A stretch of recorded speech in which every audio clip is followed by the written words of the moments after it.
Olá, queridos estudantes da EJA, tudo bem com vocês?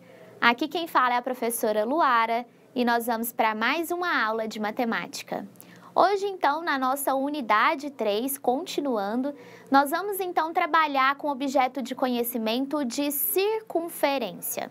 Então, nas aulas passadas, nós trabalhamos com as posições relativas da circunferência com um ponto. Trabalhamos também a posição relativa da circunferência com uma reta, que nada mais é do que um conjunto de pontos.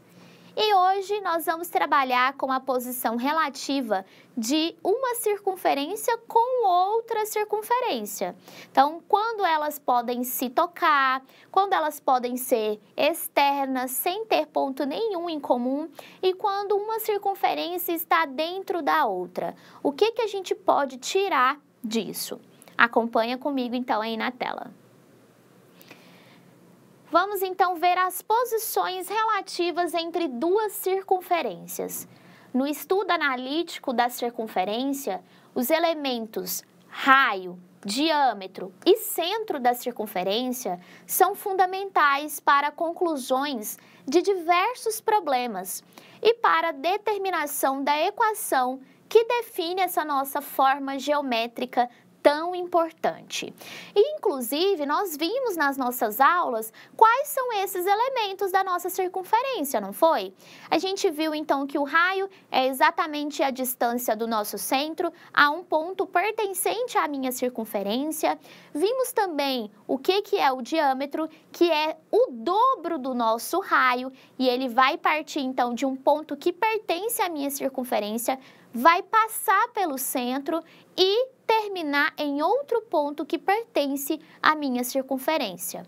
Vimos também o que é o centro. O centro nada mais é do que um ponto que está centralizado dentro da nossa forma geométrica, que é uma circunferência. Beleza? Relembrou? Então vamos continuar fazendo a nossa análise das posições relativas entre duas circunferências. Acompanha comigo. Em se tratando de posições relativas entre duas circunferências, elas podem ser o quê, então? Elas podem ser tangentes, elas podem ser secantes, externas, internas ou concêntricas. Vamos, então, analisar cada um desses casos.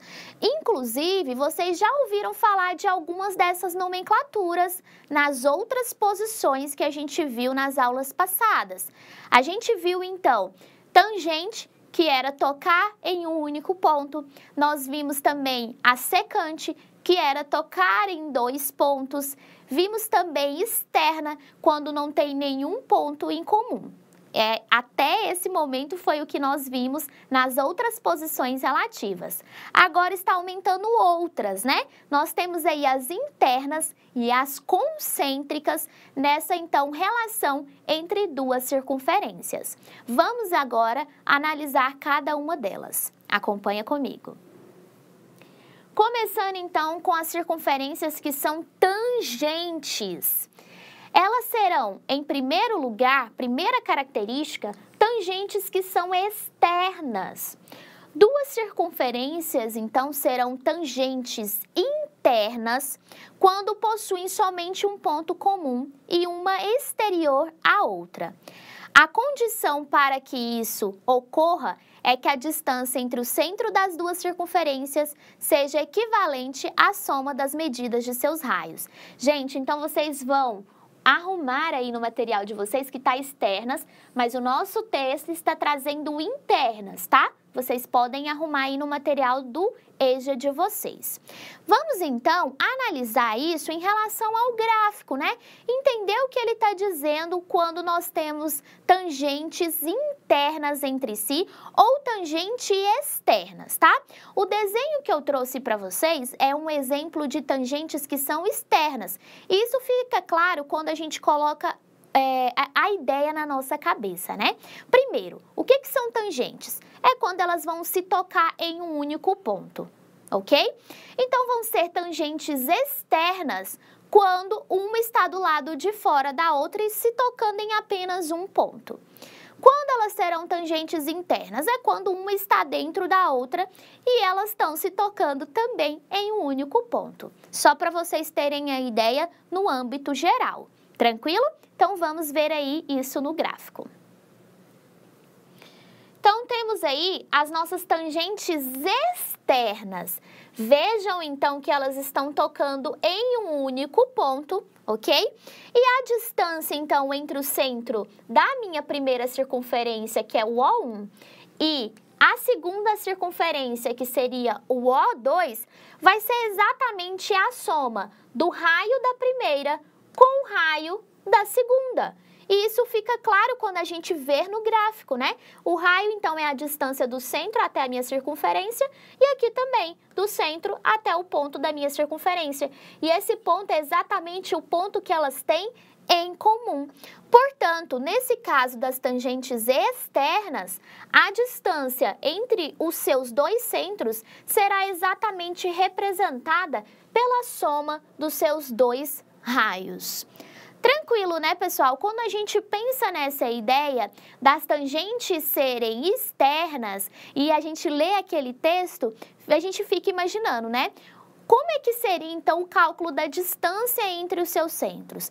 Ao colocar isso no gráfico, fica claro para nós que a distância, então, das tangentes externas dos seus centros, nesse caso, seria exatamente a soma dos seus dois raios.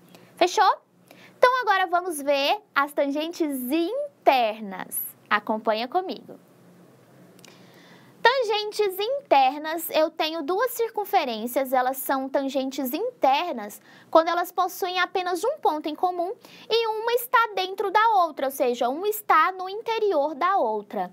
A condição, então, para que isso ocorra é que a distância entre os dois centros seja igual à diferença entre os dois raios. Como assim? Vamos colocar no gráfico. Vejam, então, que eu tenho a circunferência 1 e eu tenho a circunferência maior que a 2. Elas estão uma dentro da outra e se tocando em apenas um ponto. Vejam, então, que eu tenho o raio maior da minha circunferência maior, que é toda essa medida que vocês estão vendo aqui.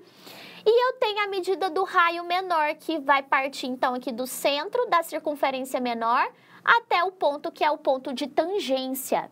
Vejam, então, que nesse caso nós não vamos somar o valor dos nossos raios. A gente vai pegar o maior raio menos o menor raio para descobrir, então, qual que é a distância entre as duas. Certinho? Então, uma oposta à outra. Vejam, então, quando elas são tangentes externas, para calcular, então, a distância entre os seus centros, basta somar as medidas dos raios. Quando elas forem agora tangentes internas, agora sim a gente vai subtrair a medida dos seus raios para descobrir, então, a distância entre os seus centros. Tranquilo, né?